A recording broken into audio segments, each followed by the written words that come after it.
ko. Pangarap ko talagang maging teacher. Pangalawa, nanay ako.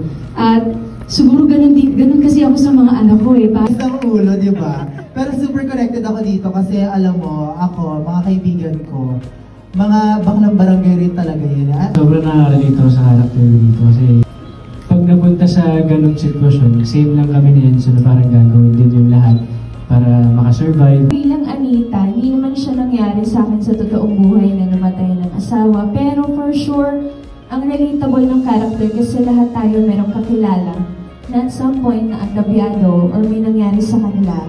Paulit-ulit na lang.